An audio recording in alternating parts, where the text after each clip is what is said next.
പ്രിയപ്പെട്ട കുട്ടികളെ, ഇന്ന് നമുക്ക് സംയോജിത കീട നിയന്ത്രണ മാർഗം അഥവാ ഇന്റഗ്രേറ്റഡ് പെസ്റ്റ് മാനേജ്മെന്റ് എന്നറിയപ്പെടുന്ന IPM എന്ന ചുരുക്കപ്പേരുള്ള കീട നിയന്ത്രണ മാർഗത്തെക്കുറിച്ച് പഠിക്കാം. രാസ കീടനാശിനികൾ ഉപയോഗിച്ചുള്ള രാസ കീട നിയന്ത്രണത്തിന്റെ രീതി നാം കഴിഞ്ഞ ക്ലാസ്സിൽ പരിചയപ്പെട്ടതാണ്. കീടങ്ങളെ മുഴുവനായും കൊന്നൊടുക്കുക എന്നതാണ് രാസ കീട നിയന്ത്രണത്തിന്റെ രീതി. അതിനാൽ രാസ കീടനാശിനികളുടെ അമിത ഉപയോഗം ഒട്ടനവധി പാരിസ്ഥിതിക ആരോഗ്യ പ്രശ്നങ്ങൾ ഉയർത്തുന്നു എന്ന് നാം മുൻപ് പഠിച്ചു കഴിഞ്ഞു. നമുക്ക് പല ആരോഗ്യ പ്രശ്നങ്ങളും ഉണ്ടാകുന്നു. രാസ കീടനാശിനികളുടെ അമിത ഉപയോഗം കേരളത്തിൽ ക്യാൻസർ രോഗികളുടെ എണ്ണം വർദ്ധിക്കുന്നതിന് കാരണമായി എന്ന് പഠനങ്ങൾ തെളിയിക്കുന്നു. അതിജീവന ശേഷിയുള്ള കീടങ്ങൾ ഉണ്ടാകുന്നു. അതുപോലെ രാസ കീടനാശിനികൾ അമിതമായി ഉപയോഗിക്കുന്നതിന്റെ ഫലമായി പരിസ്ഥിതിക്ക് ദോഷം വരുത്തുന്നു. മണ്ണിന്റെ സ്വാഭാവിക ഘടന നഷ്ടപ്പെടുന്നു. മണ്ണിലുള്ള ഉപകാരികളായ സൂക്ഷ്മജീവികൾ നശിക്കുന്നു. മണ്ണിന്റെ ഫലപുഷ്ടി രാസവളങ്ങളും രാസ കീടനാശിനികളും ഉപയോഗിക്കുന്നതിന്റെ ഫലമായി നഷ്ടപ്പെട്ട് അത് മൃതഭൂമിയായി മാറുന്നു. അമിതമായ രാസ കീടനാശിനി പ്രയോഗം മിത്രകീടങ്ങൾ നശിക്കുന്നതിന് കാരണമാകുന്നു. രാസവളത്തിന്റെയും രാസ കീടനാശിനിയുടെയും അമിതമായ വില കൃഷിക്കാരനെ ഒരു കടക്കാരനാക്കി മാറ്റുന്നു എന്നെല്ലാം നാം പഠിച്ചു കഴിഞ്ഞതാണ്. What is the basic principle of chemical pest control? Chemical pesticides destroy pests totally. We have already studied the harmful effects of chemical pesticides. Chemical pesticides increases the resistance of the pest against the chemical pesticides. Excessive application of chemical pesticides causes many environmental and health issues. The overuse of chemical pesticides cause cancer in human beings, and it also not suitable for our environment.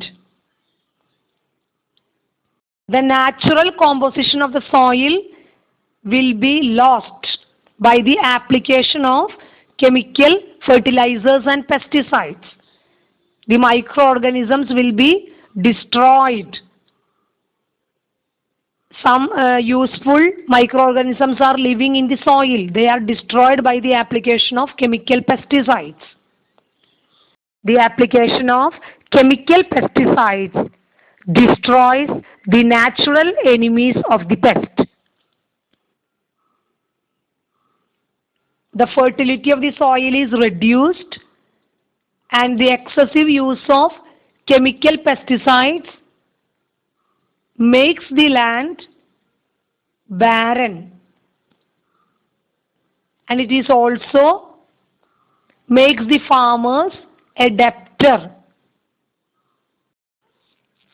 ഇനി എന്താണ് സംയോജിത കീടനിയന്ത്രണ മാർഗത്തിന്റെ അടിസ്ഥാന തത്വം എന്ന് നമുക്ക് നോക്കാം.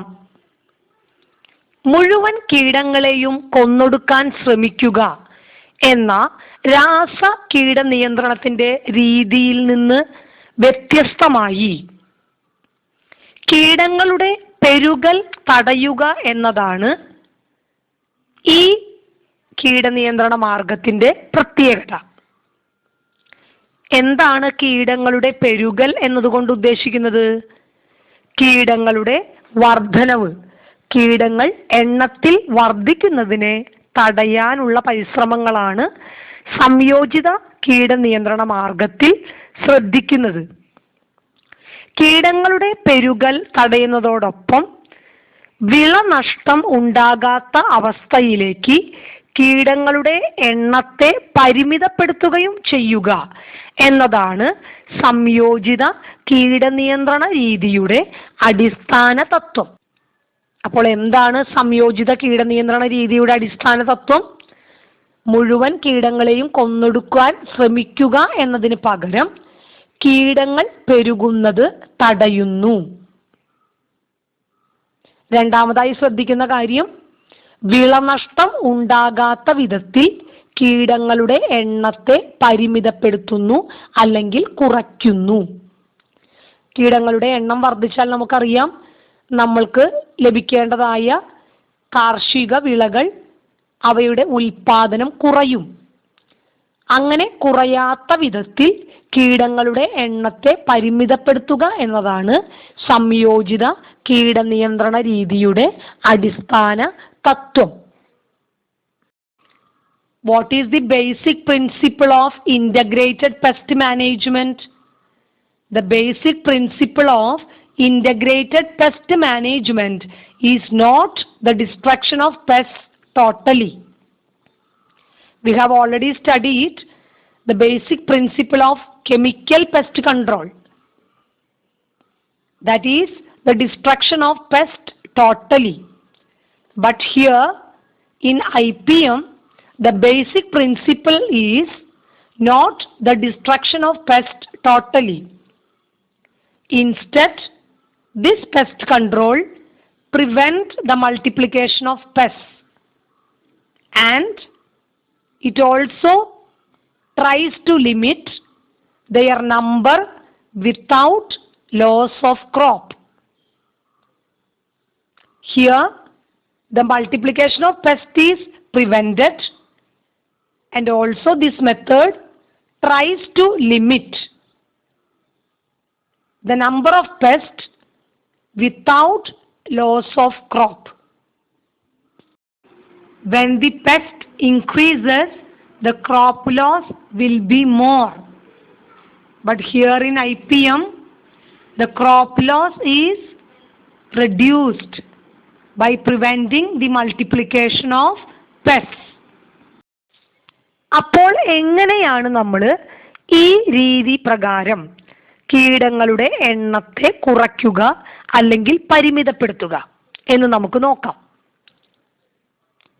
നമ്മൾ ആദ്യമായി പറഞ്ഞു, രാസ കീടനാശിനികളുടെ ഉപയോഗം പരമാവധി കുറയ്ക്കണം. ജൈവ കീടനാശിനികൾ, മിത്ര കീടങ്ങൾ, യാന്ത്രിക കീടനിയന്ത്രണം തുടങ്ങിയ മാർഗങ്ങളിലൂടെ ഇതിലേതു മാർഗമാണ് അനുയോജ്യം എന്ന് മനസ്സിലാക്കി ആവശ്യാനുസരണം ഇവയിൽ ഏതെങ്കിലും തിരഞ്ഞെടുത്ത് ഉപയോഗിക്കുന്നു. ആവാസ വ്യവസ്ഥയ്ക്ക് കോട്ടം തട്ടാതെ കീടനിയന്ത്രണം സാധ്യമാക്കുന്ന രീതിയാണ് സംയോജിത കീടനിയന്ത്രണ മാർഗം. This is a eco-friendly method which ensures pest control without disturbing the environment, and it is not harmful for man or soil or any other organisms. Here, the use of chemical pesticides are reduced, and application of biopesticides, natural enemies of the pests, and mechanical pest control are used. ജൈവ കീടനാശിനികൾ, പലവിധത്തിലുള്ള ജൈവ കീടനാശിനികൾ നമുക്കറിയാം. വേപ്പിൻ കുരു സത്ത്, അതുപോലെ തന്നെ വെളുത്തുള്ളി മിശ്രിതം, പുകയില കഷായം തുടങ്ങിയ ജൈവ കീടനാശിനികൾ ഉപയോഗിക്കാം. അതുപോലെ തന്നെ കീടങ്ങളുടെ പ്രകൃതിദത്ത ശത്രുക്കളായ കീടങ്ങളെ ഭക്ഷണമാക്കുന്ന ജീവികളെയോ കീടങ്ങളിൽ രോഗമുണ്ടാക്കുന്ന ജീവികളെയോ കീടങ്ങളിൽ പരാദങ്ങളായി ജീവിക്കുന്ന ജീവികളുടെയോ സഹായത്തോടെ നമുക്ക് കീടനിയന്ത്രണം സാധ്യമാക്കാം. കീടങ്ങളെ ആഹാരമാക്കുന്നവയെയും കീടങ്ങൾക്ക് രോഗമുണ്ടാക്കുന്ന ജീവികളെയും കീടങ്ങളിൽ പരാദങ്ങളായി ജീവിക്കുന്നവയെയുമാണ് മിത്രകീടങ്ങൾ എന്ന് വിളിക്കുന്നത്. മിത്രകീടങ്ങളുടെ സഹായത്തോടെ നമുക്ക് കീടനിയന്ത്രണം സാധ്യമാക്കാം. Which are the different types of biopesticides? The examples for biopesticides are neem seed extract, tobacco decoction, and the mixture made by garlic. We have already studied about the natural enemies of pests. They are predators, those who are eating the pests, parasites that are living on the pests, and pathogens that are causing diseases on the pest. Predators, parasites, and pathogens of pests are called as natural enemies of the pests. So these natural enemies of the pests are utilized in this integrated pest control. അതുപോലെ മറ്റ് യാന്ത്രിക മാർഗങ്ങളിലൂടെ, യാന്ത്രിക കീടനിയന്ത്രണ രീതികളിലൂടെയും നമുക്ക് കീടനിയന്ത്രണം സാധ്യമാക്കാനായിട്ട് സാധിക്കും. കർഷകർ നേരിട്ട് കെണികളിലൂടെയോ ചെറിയ രീതിയിലുള്ള മറ്റ് ഉപകരണങ്ങളുടെയോ സഹായത്തോടെ നേരിട്ട് കീടങ്ങളെ കൊല്ലുന്ന രീതിയാണ്, കീടങ്ങളെ നശിപ്പിക്കുന്ന രീതിയാണ് യാന്ത്രിക കീട നിയന്ത്രണം. എന്താണ് യാന്ത്രിക കീടനിയന്ത്രണം? ചെറിയ ചെറിയ ഉപകരണങ്ങളുടെയോ വസ്തുക്കളുടെയോ സഹായത്തോടെ കീടനിയന്ത്രണം നമുക്ക് സാധ്യമാക്കാം. യാന്ത്രിക കീടനിയന്ത്രണത്തിന്റെ വിവിധ ഉദാഹരണങ്ങളാണ് നമ്മുടെ കർഷകർ പണ്ടുകാലത്ത് തങ്ങളുടെ കൃഷിയിടങ്ങളിൽ ഉപയോഗിച്ചിരുന്ന വിവിധ മാർഗങ്ങൾ. ഉദാഹരണമായി, മീൻ അഴുകിയ വെള്ളം തെളിക്കുന്നതിലൂടെ കുറെ കീടങ്ങളുടെ പ്രകൃതിദത്ത ശത്രുക്കളെ ആകർഷിക്കാനും അവയെ നശിപ്പിക്കാനും സാധിക്കും. അതുപോലെ തന്നെ ഒരഗ്രം കൂർത്ത ഒരു കോൽ, സാധാരണയായി ഇത് ചെല്ലിക്കോൽ എന്ന പേരിലാണ് അറിയപ്പെടുന്നത്, ഇത് ഉപയോഗിച്ച് കൊമ്പൻചെല്ലി പോലുള്ള ജീവികളുടെ ആക്രമണം കുറയ്ക്കാനായിട്ട് സാധിക്കും. അതുപോലെ പന്തങ്ങൾ കത്തിച്ചു വെച്ച്, രാത്രി സമയങ്ങളിൽ പന്തങ്ങൾ കത്തിച്ചു വെച്ച് കീടങ്ങളെ ആകർഷിച്ച് അവയെ നശിപ്പിക്കുന്ന ഒരു രീതിയും നാം ഉപയോഗപ്പെടുത്താറുണ്ട്. ഇതുപോലെ ഇന്ന് ലഭ്യമായ പശയുള്ള ചില കാടുകൾ ഉപയോഗിച്ചും നമുക്ക് കീടങ്ങളുടെ ആക്രമണത്തെ കുറയ്ക്കാനായിട്ട് സാധിക്കും. ഇതുപോലെ രാസകീടനാശിനി നേരിട്ട് തളിക്കാതെ പഴുത്ത പഴങ്ങളിൽ ഫ്യൂറഡാനിൽ മുക്കി അത് കൃഷിയിടങ്ങളിലെ പല ഭാഗങ്ങളിലായി കെട്ടിത്തൂക്കി ഇട്ടാൽ കീടങ്ങളെ ഒരു പരിധി വരെ നമുക്ക് നശിപ്പിക്കാനായിട്ട് സാധിക്കും. The mechanical pest control is done by the farmers directly. They directly remove or kill the pests with the help of traps or other instruments. How mechanical pest control is possible? Mechanical pest control is possible by the use of chellicol, one-side pointed stick. By utilizing this chellicol, we can destroy the beetles that are attacking the coconut trees. In mechanical pest control, burning torches are used. By attracting the light and color of the burning torch, the pests are attracted and they are destroyed. By using rotten fish water, some natural enemies of the pests are attracted and they will destroy the pests. Sticky cards are also used to destroy the pests. Furadan, which is a chemical pesticide, is mixed with ripe banana and it is hung on the different parts of the field. ഈ മാർഗങ്ങളിലൂടെയൊന്നും കീടനിയന്ത്രണം സാധ്യമാകാത്ത പക്ഷം മാത്രമേ രാസ കീടനാശിനികൾ നമ്മൾ ഉപയോഗിക്കാൻ പാടുള്ളൂ.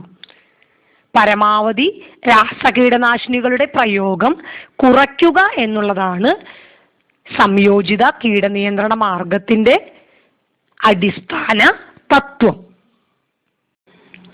If the pests are not controlled by the biological pesticides or natural enemies of the pest or by mechanical control, then only we have to apply chemical pesticides. രാസ കീടനാശിനികളുടെ പ്രയോഗം പരമാവധി കുറച്ച് ജൈവ കീടനാശിനികൾ, മിത്രകീടങ്ങൾ, യാന്ത്രിക കീടനിയന്ത്രണം തുടങ്ങിയ നിയന്ത്രണ മാർഗങ്ങൾ ആവശ്യാനുസരണം തെരഞ്ഞെടുത്ത് ഉപയോഗിക്കുക വഴി ആവാസ വ്യവസ്ഥയ്ക്ക് കോട്ടം തട്ടാതെ കീടനിയന്ത്രണം സാധ്യമാക്കുന്ന രീതിയാണിത്. So by utilizing biopesticides, natural enemies of pests and mechanical pest control, the pest control is done in IPM. എന്തെല്ലാമാണ് സംയോജിത കീടനിയന്ത്രണം കൊണ്ടുള്ള മെച്ചങ്ങൾ? ആദ്യത്തെ മെച്ചം, ഇത് ആവാസ വ്യവസ്ഥയ്ക്ക് കോട്ടം തട്ടാതെയുള്ള കീടനിയന്ത്രണ മാർഗമാണ്. ഇവിടെ ജൈവ കീടനാശിനികളും മിത്ര കീടങ്ങളും യാന്ത്രിക കീടനിയന്ത്രണ മാർഗങ്ങളുമാണ് കീടനിയന്ത്രണത്തിനായി ഉപയോഗപ്പെടുത്തുന്നത്. ഈ മാർഗം കൊണ്ട് മണ്ണിനോ മനുഷ്യർക്കോ മറ്റു ജീവജാലങ്ങൾക്കോ യാതൊരു ദോഷവും ഉണ്ടാകുന്നില്ല. രാസകീടനാശിനിയുടെ ഉപയോഗം പരമാവധി കുറയ്ക്കാൻ സാധിക്കുന്നത് കൊണ്ട് കർഷകർക്ക് സാമ്പത്തിക ലാഭം ഉണ്ടാകുന്നു. മണ്ണിന്റെ സ്വാഭാവിക ഘടന നഷ്ടപ്പെടുകയോ മണ്ണിലെ സൂക്ഷ്മജീവികൾ നശിക്കുകയോ ചെയ്യുന്നില്ല. ഇങ്ങനെ ജൈവ കീടനാശിനികൾ, മിത്രകീടങ്ങൾ, യാന്ത്രിക കീടനിയന്ത്രണം എന്നീ മാർഗങ്ങളിലൂടെ കീടങ്ങളെ നിയന്ത്രിക്കുന്നത് കൊണ്ട് ഇത് ആവാസ വ്യവസ്ഥയ്ക്ക് യാതൊരു കോട്ടവും തട്ടാതെ സംരക്ഷിക്കുന്നു. അതോടൊപ്പം മണ്ണിനും മനുഷ്യർക്കും മറ്റു ജീവജാലങ്ങൾക്കും യാതൊരു ദോഷവും ഇതുമൂലം ഉണ്ടാകുന്നില്ല എന്നതാണ് ഈ കീടനിയന്ത്രണ മാർഗത്തിന്റെ ഏറ്റവും വലിയ മേന്മ. കൃഷിക്ക് ഉപയോഗിക്കുന്ന വിത്ത് സങ്കര ഇനം വിത്തുകളും അതുപോലെ രോഗപ്രതിരോധ ശേഷിയുള്ള വിത്തുകളുമാകാൻ കർഷകർ പ്രത്യേകം ശ്രദ്ധിക്കേണ്ടത് ആവശ്യമാണ്. ഇതുപോലെ കാർഷിക വിളകൾ മാറി മാറി കൃഷി ചെയ്യുന്നതിലൂടെ നമുക്ക് കീടങ്ങളുടെ പെരുകൽ കുറയ്ക്കാനായി സാധിക്കും. അതുപോലെ ഇത് മണ്ണിന്റെ ഫലപുഷ്ടി വർദ്ധിക്കുന്നതിനും കാരണമാകുന്നു. So what are the advantages of integrated pest management? It is an eco-friendly method. It ensures pest control without disturbing the environment. It does not cause any harm to the health of the man. It does not disturb any other organisms or soil. This method is cheaper than chemical pest control. So it does not make the farmer a debtor. It does not make the land barren. The soil fertility is not disturbed. It is an eco-friendly method. Here, disease-resistant seeds are used for cultivation. Rotation of crops is also done to control the pests. This also increases the fertility of the soil. It does not cause any disease to man. കീടനിയന്ത്രണത്തിന് ആധുനിക സാങ്കേതിക വിദ്യകളായ ultrasonic ശബ്ദതരംഗങ്ങൾ ഉപയോഗിച്ച് കീടങ്ങളെ അകറ്റാനുള്ള മാർഗങ്ങൾ ഉപയോഗിക്കാം. അതുപോലെ വികിരണങ്ങൾ ഉപയോഗിച്ച് ആൺകീടങ്ങളുടെ പ്രജനന ശേഷി നഷ്ടപ്പെടുത്തി കീടങ്ങൾ പെരുകുന്നത് നിയന്ത്രിക്കുന്ന രീതിയും പ്രയോജനപ്പെടുത്താവുന്നതാണ്. ഇതുപോലെ ഇന്ന് വ്യാപകമായി ഉപയോഗപ്പെടുത്തുന്ന ഫിറമോൺ കെണികൾ പോലുള്ള സംവിധാനങ്ങളും ഉണ്ട്. ജീവികൾ പുറത്തേക്ക് സ്രവിക്കുന്ന ഫിറമോൺ കണികകളുടെ സമാന രാസഘടനയുള്ള കൃത്രിമ വസ്തുക്കൾ ഉപയോഗിച്ച് കീടങ്ങളെ നശിപ്പിക്കുന്ന രീതിയാണിത്. ഈ രീതികളെല്ലാം പരിസ്ഥിതിയെ നശിപ്പിക്കാത്തതായതിനാൽ ഇവ കൂടുതൽ അഭികാമ്യമാണ്. Modern technologies are also used to destroy the pests. It is proved that pests can be controlled by using ultrasonic sound waves. Another possibility of controlling the multiplication of pests is destroying the reproductive capacity of male pests using radiations. By using the radiations, the reproductive capacity of the male pest is destroyed and the multiplication of pests is controlled. Devices like pheromone traps are also used. In this method, to attract and destroy insects using artificial substances that have the same chemical nature of the pheromones that are emitted by the insects. Here, in this method, pest control that do not cause any harm to the environment are desirable. So, by utilizing all these methods, the modern techniques and also utilizing the biopesticides, natural enemies of the pests, mechanical pest control, the number of pests are reduced and their multiplication is prevented.